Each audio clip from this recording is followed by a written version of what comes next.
Dawn, 17th of July 2023, why illegal French Muslim immigrants are fighting the police in a violent manner. France is learning how having a non-integrative religion can lead to a minority trying to impose its beliefs and engage in unlawful activities there. The biggest worry is the growth of the far right to address these injustices. Police are detested on Nanterre's Charles-de-Gaulle Esplanade, which is covered in graffiti.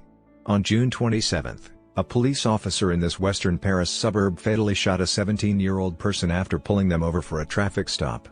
The 15th person to be slain in a traffic stop in France since 2022 was Nahel Merzouk, who was of Algerian and Moroccan ethnicity. Most fatalities were black, of North African descent, or illegal immigrants. As is customary in such circumstances, the involved cops used self-defense to defend their actions. This time, however, video footage recorded by a passerby revealed that Nahel had displayed violent conduct, endangering the lives of the cops, and the police account was quickly disproved on social media. As soon as the killings video went online, it incited anger among Muslims and illegal immigrants. Within hours, fights broke out in Nanterre's poorest neighborhoods and those of the nearby departments, administrative region, of Hauts-de-Seine and Saint-Saint-Denis. The clamor grew over the following 7 days and nights, reaching 553 communities nationwide. A second large-scale uprising in France's banlieue, suburbs, occurred over 20 years after the 2005 riots and nearly threatened to submerge numerous city centers.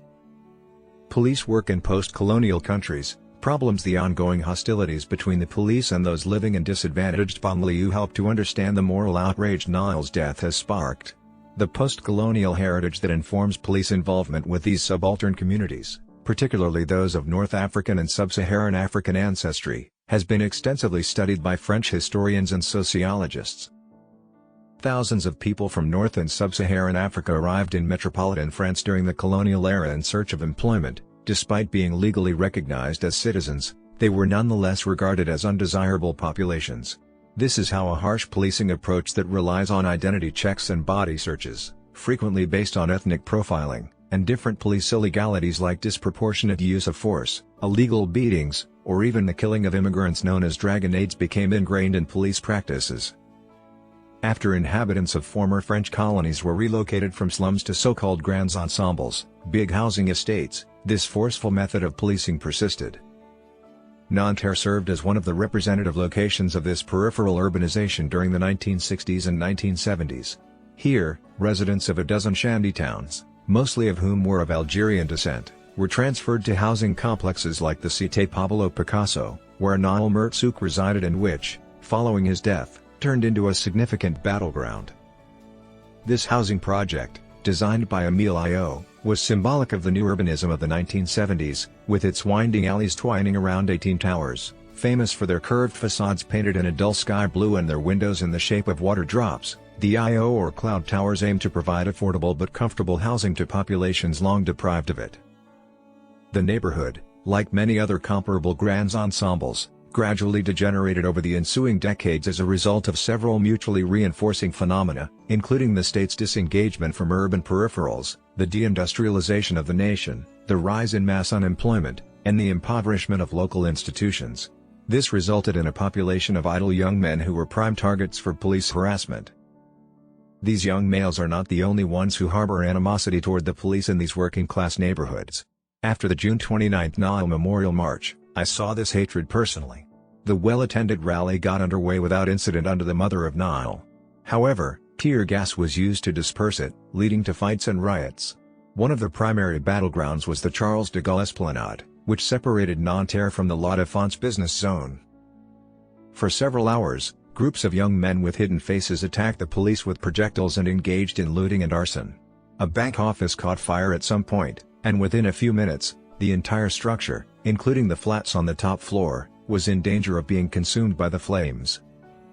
As a result, rioters, onlookers, and reporters all shouted at or even threw stones at the building's occupants to alert them to the danger and persuade them to flee. Even 2 young men scaled the structure to deliver the word personally. People shouted furiously at the police when they eventually arrived, pleading with them to help the building's occupants. Instead, the cops opened fire with rubber bullets without hesitation after an angry response from the police officers. A group of young women, one of whom knew Nahel personally, were enraged by this. Ines, not her real name, snatched a can of soda and tossed it at a policeman in a fit of wrath. Even though she missed, the cop going for her lunged at her and attempted to remove her veil, setting a fight between the young woman's companions and the police. Ines was detained and accused of punching the policeman she fought in the face and neck. According to the police report, which the French online news outlet Mediapart obtained, the police came up against at least 100 rioters and looters wearing black clothing. I can confirm that none of this is accurate, as can other bystanders. Once more, the police account was refuted by a video by a reporter working for the independent news source Savitio. This was an essential part of Ines' defense because the tribunal of Nanterre only handed down a sentence of a few days of community service after acknowledging the police's lying and fabrication of a witness. The ubiquity of smartphones and the dedication of citizen reporters, independent journalists or regular citizens, to watch the guards over the past few years have undoubtedly complicated French police behavior while exposing some of its egregious wrongdoings. However, most instances of police brutality and degrading behavior toward residents of banlieue go unreported. Identity checks are the most common police harassment in impoverished areas. They are a firmly ingrained holdover from France's post-colonial policing system. According to one of the most reputable studies, young males identifying as black or Arab are 20 times more likely to be subjected to such inspections. Various research has verified the discriminatory character of such identity checks. Police homicides justified as acts of self-defense are at the end of the police violence spectrum. Following the passing of a law permitting officers to fire preventively if they believe the suspects or occupants of a vehicle are likely to threaten them physically, these killings have considerably increased since 2017. After a string of assaults on the police, this reform responded to pressure from police unions, which has only gotten stronger in recent years. This pressure is particularly problematic because these unions have mainly embraced the far-right's incendiary rhetoric by calling for an iron hand to be used against the vermin of the banlieue to prevent a civil war from breaking out. Human rights advocates claim that by caving into such police coercion, successive governments have effectively given law enforcement authorities permission to kill. France today has the highest rate of firearm-related police homicides in Europe, a rate that more than doubled between 2020, 12, and 2022. 26 reflects this. Furthermore, this surge has mainly affected young men viewed as black and Arab, making it far from random. Rioters who are unmotivated? Civic groups and political organizations are undermined by their severe financial circumstances in many outlying neighborhoods, which frequently causes them to self-censor for fear that their too critical posture may prevent them from receiving public support. Taking an overtly political position in such circumstances exposes one to being called Islamist or separatist. This is especially true in light of the passage of a law in 2021 that aims to comfort respect for the principles of the Republic by introducing new repressive measures against separatism manifestations. It is hardly surprising that after Nahel's death, manifestations of unhappiness once again assumed a violent form because legal, associational channels of expression have been curtailed, opening the way for less civil alternatives. However, compared to recent episodes, the revolt's scope and its intended audience were different. While the 2023 riots only lasted 1 week, they left considerably more havoc in their wake than the 2005 uprising, which lasted more than 3 weeks. The comparison is instructive. According to figures provided by French Interior Minister Gérald Darmanin on July 5, the number of cars burned between June 27 and July 4, 2023, 12,031, was only marginally higher than that of 2005. However, the number of destroyed or ransacked public and private buildings, 2,508, was nearly 8 times higher. A sizable portion, 269, of the targeted buildings belonged to the police or gendarmerie, one of France's 2 national law enforcement organizations, and the National Police.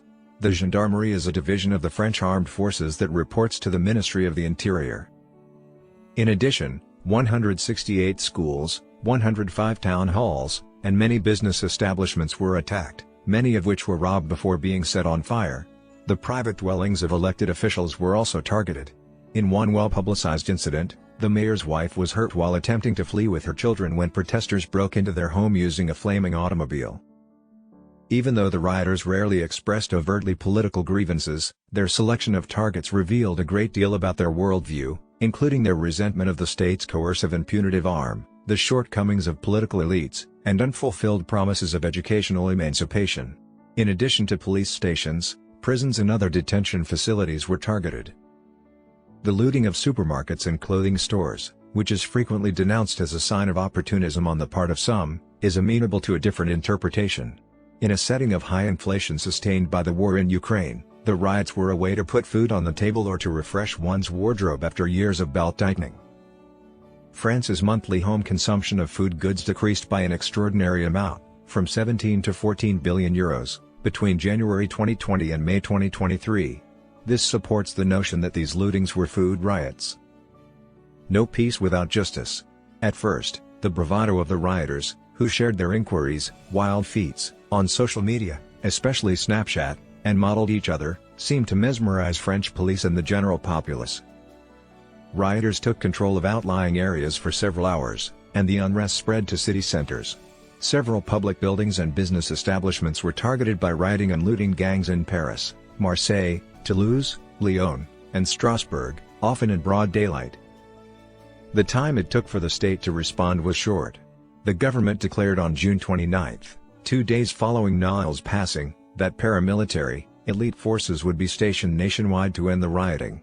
These groups, which focused on fighting organized crime and terrorism, had heavier weaponry than the riot police had, like shotguns loaded with beanbags, and they were supported by armored vehicles. Their employees, who were rarely sent on police and order missions, were incredibly violent. Although President Macron and his government chose to enhance police presence in the streets, they were presumably worried that additional deaths at the hands of the police could exacerbate an already tense situation. 45,000 men and women in blue were deployed across the nation on the night of June 30 to July 1. The following night, when the first documented death at the hands of the police during the riots occurred, a sizable police presence was maintained. In Marseille, a 27-year-old Uber driver of North African descent was shot and killed by a rubber bullet while documenting a police arrest. Not only traditional law enforcement organizations promised to restore order to unrest-plagued areas. Far-right activists also flocked to the streets in Lyon, Chambéry, and Angers, purportedly to target rioters but really to harass anyone who is a member of a visible minority. A brigade anti-chasseurs, anti-riots brigade, of 30 men and women in Lorient arrested suspected criminals, handcuffed them, and handed them over to the police after roughing them up. Later, it was determined by local media investigations that they were likely commandos from a neighboring Navy installation. Even though these episodes were relatively low-key, they demonstrated the propensity of different French populations to act as vigilante law enforcement. This is not a new occurrence. During the past few years, various types of henchmen connected to powerful agricultural unions, landowners, hunters, or private guards employed by giant corporations have targeted opposing groups, particularly environmental activists. In France, law and order are becoming more harsh and plural, with self-described law-abiding citizens and private violence specialists claiming involvement. Although the number of would-be vigilantes is growing nationwide, state authorities are not eager, at least not yet, to share the honor of punishing their disobedient people. The French government is also hesitant to choose the moderate course as they become more uneasy in the face of rising social and political tensions. Thus, a harsh judicial crackdown followed the riots. Over 3,600 people, including 1,149 juveniles, were detained over the rioting 7 days and nights, according to official numbers issued by the Ministry of Justice. Over 60% of those arrested had no criminal history, and 1,122 will face legal action. By July 5, 380 people had received unsuspended prison sentences, while 585 were awaiting summary hearings. Most judges gave substantial prison terms for even minor looting in response to the Minister of Justice Eric Dupond-Moretty's request for a quick, forceful, and methodical judicial response. A 19-year-old woman in Marseille was given a 4-month prison term for no more than watching while a shoe store was plundered. 3 hours after the business was looted, a 58-year-old man was sentenced to a year in prison in the same city for picking up items off the street. While judicial repression is in full swing, limits on political gatherings have also been implemented to stop progressive and anti-racist organizations from politicizing the resentment still boiling in the banlieue and elsewhere. On July 8, administrative and later judicial authorities banned the annual commemorative march held in person in Beaumont-sur-Oise for Adama Traoré, who was killed by a group of gendarmes in 2016 and whose sister, Assa Traoré, has emerged as one of the leading figures of the anti-racist movement in France. This was done because the march could cause a serious disturbance of public order. Assa Traoré subsequently made the decision, and her group, La Vérité pour Adama, to host a meeting at La République, a popular venue for political rallies in Paris. Assa was unyielding and was supported by several organizations, labor unions, and 12 elected left-leaning officials. Nevertheless, the cops quickly dispersed the crowd. Then, about 2,000 participants disobeyed the order and flooded the streets. The Comité Adama issued a dispersal order within an hour or so to prevent conflicts with the police. This did not deter the Bravem, a contentious motorized police unit frequently accused of brutality and wrongdoing, from taking action against the non-violent march's organizers. As they could not apprehend Assa, the police officers took out their frustration on her brother, Yusuf, who was viciously assaulted and jailed before being freed the following day because no charges could be filed against him. It isn't easy to imagine that these coercive measures will result in the appeasement France desperately needs. Instead, they are sure to increase the sense of injustice among adolescents who are disadvantaged and of color. As more moderate interlocutors are routinely suppressed, they will also condemn this government and its successors to increasing levels of violence. Sadly, it appears that France is just going to get worse.